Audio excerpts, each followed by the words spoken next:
Welcome back, y'all. Happy Monday. Jumping back into Fish in a Tree.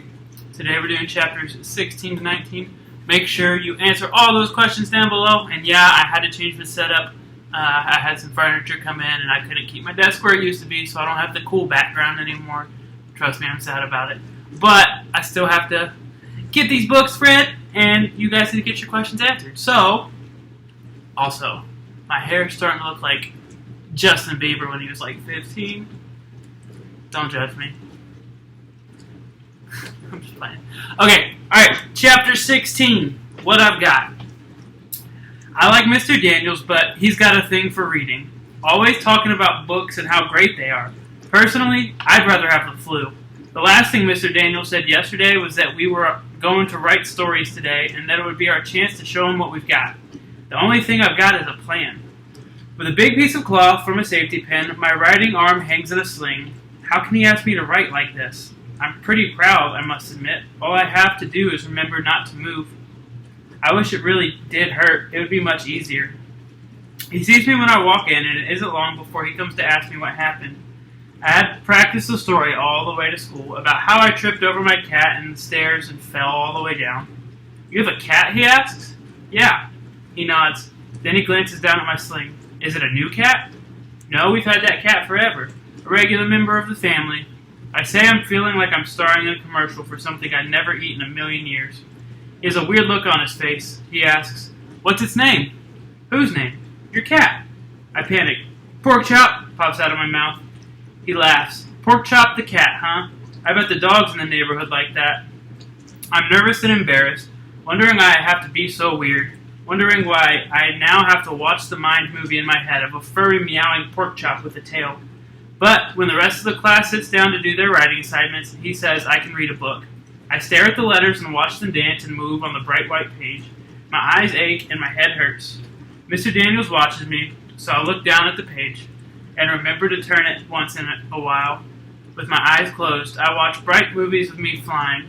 One of my favorite movies. In this one, I'm flying just above the water, my stomach almost touching it, racing toward a castle filled with blue light sand. I open my eyes and watch the others write. I look at the page again. I even try to read some. I really do, but I can't help wondering why Mr. Daniels keeps looking at me. Chapter 17, Misfit Lunch. I watch Albert sit at his desk and stare at the pages of a book. I know he's not reading. His eyes don't move at all. I see he has a new bruise on his jaw and decide I'll go over and talk to him. Hey, I say. He looks up. Then something comes out of my mouth that I don't expect. Do you want to sit with Keisha and me at lunch? Why? Well, you sit alone, and we sit alone, but together too, so I thought we could all sit together alone. That isn't a logical conclusion. Clearly, if we were all together... Yeah, I interrupt, I know, it was a joke. So, do you want to? Well, I suppose so. I guess I've got to eat somewhere, he says. Albert leans his chair back as he shakes his empty carton of chocolate milk to let the drops fall on his tongue. I wonder who decided that a half pint of milk was enough. Why don't you just buy 2? He stares. He puts his chair down and stares. Can't you just ask your mom for extra money in the morning? I say, readjusting my fake sling. This thing is a pain. I don't have to ask for money. It's kind of prepaid. And then I realize all at once. Of course. How stupid can I possibly be? Albert doesn't have many clothes, and he gets a ticket from Mr. Daniels every morning. I guess I never thought about it before. He must get one of the free lunches. I hope I didn't upset him, so I say, I'm sorry. About what? Well, you know, that you get free lunch. He shrugs. There are worse things than a free lunch, I mean. Yeah, I guess. It disturbs my mom, but my dad says he wants to leave his mark on mankind with one of his inventions, and she says he should get a real job. They fight about it a lot, actually. I'm really surprised he told me that, and I decide never to tell another soul about it. Hey, says Keisha, sitting down. Hey, I say, and Albert nods. So, Albert, Keisha says, I watch Star Trek because you're always spouting off about it. The special effects are not that special. Kinda pathetic, actually. Like a first-grade puppet show. Keisha laughs as she unwraps her sandwich. Yeah, I knew that would get you. Albert looks horrified. Shay's voice arrives before she does. Look, Jessica, she says as they walk by, it's the island of misfit toys. Yeah, Jessica says. It's like a six-legged freak. Shay laughs and Jessica looks proud of herself. Those girls are like walking pricker bushes, Keisha says, taking a bite out of her sandwich. Don't let them bother you. They don't bother me, Albert says.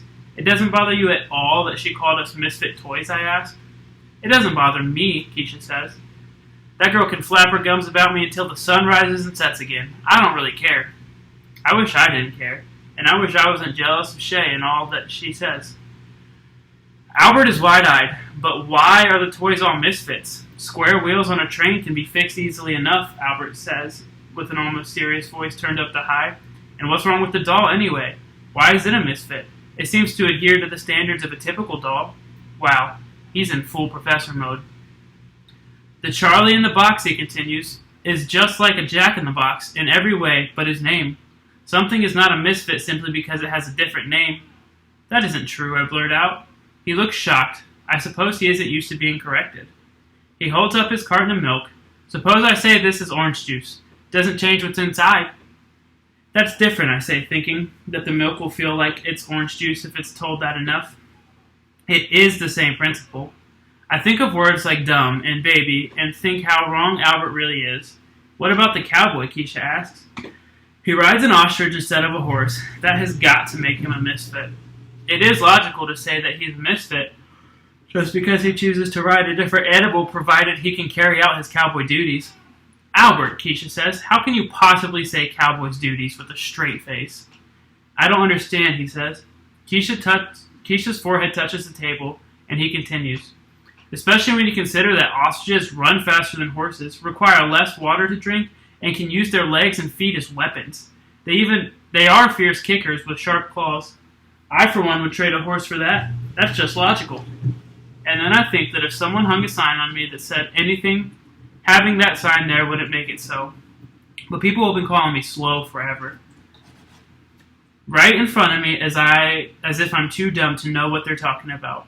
People act like the words slow reader tell them everything that's inside, like I'm a can of soup, and they can just read the list of ingredients and know everything about me. There's lots of stuff about the soup inside that they can't put on the label, like how it smells and tastes. It makes you feel warm when you eat it. There's got to be more to me than just a kid who can't read well. Chapter 18. Truths and Untruths. Keisha drops into her seat, annoyed that Mr. Daniels has asked her to do a paper over because he knows she can do better. I've always hated hearing that from teachers. And then I realize I've never heard it from Mr. Daniels, and all of a sudden, that bugs me.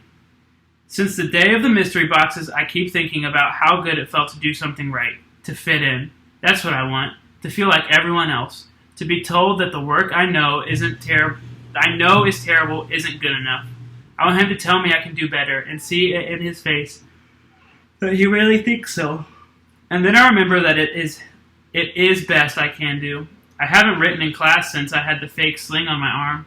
After 3 days of wearing it, Mr. Daniels told me he was going to have the nurse call my mom about my injured arm, so I figured I'd better lose the sling.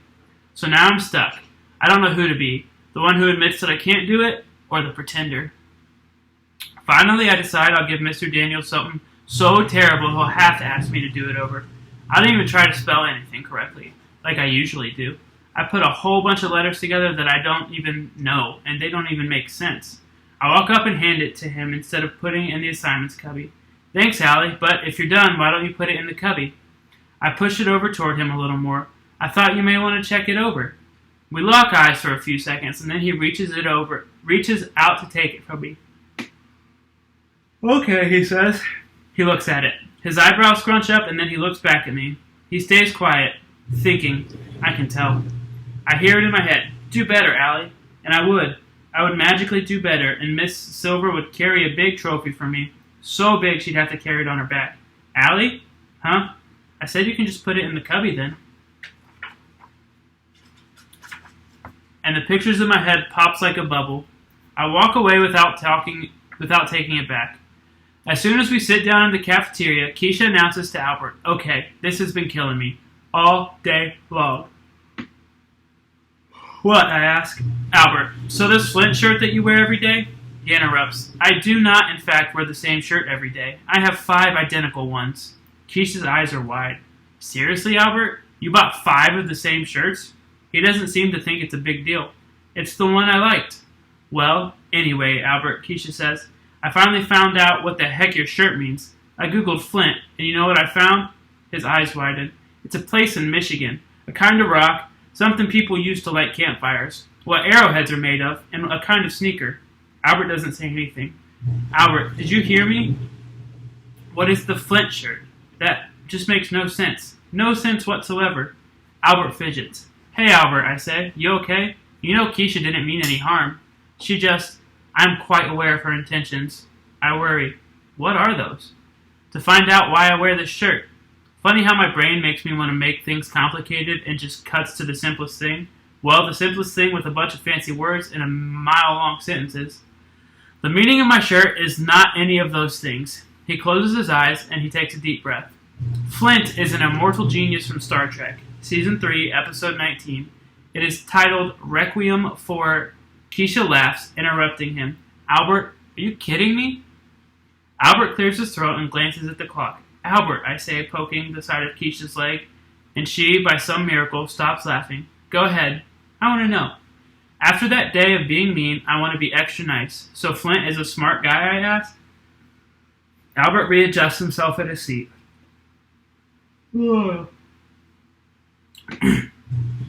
Flint goes away to his own planet. He puts up invisible barriers so that others won't sense life form there. He creates robots to protect himself and keep him company. They are predictable. Sounds super weird if you ask me, says Keisha. Why wouldn't he live on Earth like with people? He had once lived on Earth. He left to be alone. He wanted to be alone. Keisha falls forward, dropping her arms on the table. Why the heck would a man want to leave Earth with everything here to go off and sit on some rock in space all by himself? Albert hesitates. Well, he says, it's to retreat from the unpleasantness of Earth in the company of people. Then he looks right up into my eyes. I can see that. I can see why someone wouldn't want to avoid being with other people. A great number of them are not very nice to me. And, well, listen, Albert, Keisha's voice is softened. I didn't mean... Albert interrupts. I was not implying it was you who is not kind to me. I'm relieved. But there are others who are not kind, he says.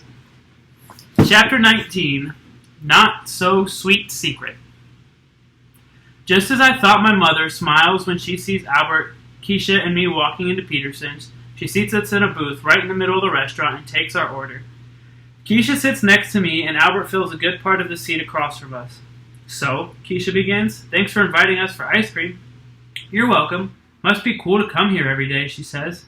Is the ice cream free, Albert asks. My mom doesn't let me have ice cream more than once a week, and it isn't free, but we get it for half off, I think, I tell them. Albert fidgets a bit. So, do either of you ever miss Miss Hall? Our old teacher, Miss Hall, I say? She was okay, but I like Mr. Daniels way more. He's nice. He is, Keisha says. Goofy, but in a good way. Yeah, I say. I do not think he is a trusting person, Albert says. Mr. Daniels, I ask?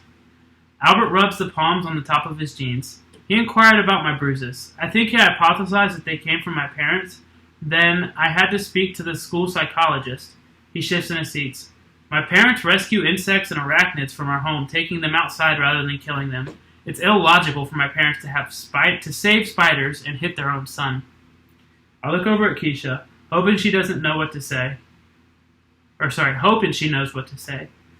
She does it. I take a deep breath. Well, Albert, even I wondered where all those bruises came from. His voice is quiet, like a boy, not a robot version one. There's a group of boys. I meet them many days after school. You meet them, Keisha asks. Well, no, he says. They meet me. I'm sorry, I say. He nods once and then stares at the floor. Can't you tell anyone, I ask? Albert shrugs. Well, do you at least hit them back, Keisha says. I don't believe in violence. And anyway, it seems to me that big kids would get the blame in a fight. No one's going to think a big kid like me didn't start it, so they would assume I give the punches, not receive them. He stares at his vanilla ice cream and then looks up, maybe a little happier. This reminds me of the ice cream on Ellis Island. You may have a skull full of brains, but again, Albert, no sense, Keisha says. When the immigrants came to America, though, Ellis Island, they would sometimes get ice cream for a treat, but they didn't recognize ice cream. They thought it was butter, so they spread it on toast. We laugh. I think this is like that. Those boys just think I'm a fighter, so they, fight me. No, Albert, Keisha says, they think you won't fight. They think you'll just keep being their punching bag. That's why they fight you. His eyebrows scrunch up. Albert, this is no joke, Keisha says. They leave nasty marks on you. Don't your parents get mad? My mother would hunt down anyone who did that. My father is busy with his inventions, and my mother has other things to worry about. You should ask them for help, I say. I think Keisha is right. He shrugs. I don't want help. I should be able to solve this. Albert, Keisha says, her dark eyes wide and angry. You can solve this. Just don't let those boys pound on you. You said you're bigger than they are. Yes, I call them fire ants.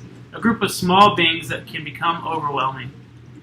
I laugh, but I'm sad on the inside. No, seriously, Albert. Keisha is downright mad now. Teach them a lesson. Hit them back. I don't think it's within my nature to hit someone. I will not meet violence with violence. I won't stoop to their level. Stoop to their level, I ask? If I act like them, I am no better, he says. Well, I say this is like trying to give Jell-O a spine, Keisha says. Albert squints, which makes me wonder if he's actually mad. Some of the most lethal creatures on Earth are invertebrates. Don't throw that science at me, Keisha says. All I know is that you need to stick up for yourself. If you just let them do that, it's like telling them it's okay. Albert stays quiet. Keisha's voice is no longer soft. I just don't get it, Albert. What in the world would it take for you to fight back? Albert looks upset. I know Keisha's trying to help him, but I think it's like throwing an anchor for a life jacket. So, Albert, you've always liked science, I ask, trying to get another conversation going. But Keisha gasps and looks at the ceiling, frustrated with Albert. Yes, Albert says, but, Allie, I would like to ask you a question. Sure, go ahead. Shay is not kind to many people, but I observe that she is the most unkind to you, and I don't understand it. Do you know why? Yeah, Keisha says. She really does seem to have it for you. Yeah, well... Oh, is there a story, Keisha says? I just love a good story. There's no story. I won the art award last year. She was mad about that. Oh no, there's more to a story, alright. Now spill it. Let's just say she holds grudges. Spill it. Use the word grudges, and there has got to be a really good story. Well, on my second day here last year, I bought a bag of cheese crackers at lunch. I was assigned to sit next to her, which she wasn't so happy about. I was almost done with my sandwich when she grabbed the bag of crackers from me off the table and ripped them open and ate them. Are you kidding me? She did that? I nod. I really don't want to finish this story. She is unbelievable, Keisha says, shaking her head. Anyway, I kind of had this habit of doing things without thinking. Well, I paused. I used to do it even more than I do it now. So when she took a piece of cake out of her lunchbox, I reached over, sunk my fingernails through the frosting, grabbed a hunk, and stuffed it in my mouth. Keisha hangs over the table laughing while Albert looks like I've stuck him with a pin. You did that? He asks, wide-eyed. And then, I really don't want to tell them this. While I lick the frosting off my fingers, I asked her, so how do you like that? I cringe when I think of Shay's face. Total surprise. Followed by looking at me like I was a disease on 2 feet. And somehow, deep down inside, I knew I'd pay for that forever. But Keisha is still laughing. That is the best. More people ought to put that girl in her place. She walks all over everybody. I kind of think out loud. She thought I was a freak. She deserved it. Just taking your food like that? Are you kidding me? Well, the thing was, I say, then I stop because I can't quite push out the rest. I was mad that she'd eat my crackers. But when lunch was over, I reached into my jacket pocket and found mine. Keisha laughs loud and long while Albert raises his eyebrows. Wait, Albert says. She didn't actually eat yours? I shake my head. So she thinks you just grabbed her hunk of cake for no reason, Keisha asks. Yeah. Kind of, yeah. Keisha's laughter gets even louder just as my mother is looking across the restaurant, giving me the look. Keisha leans against me and says, okay, I admit it. That is the best story I've heard in my whole life, Allie Nickerson. If I didn't love you already for that flower thing you pulled, I think I may love you forever for that. Alright, that's where we're going to end for the day. Make sure you answer those questions in complete sentences, please. You guys are doing really well with that, so keep it up. All right, take care.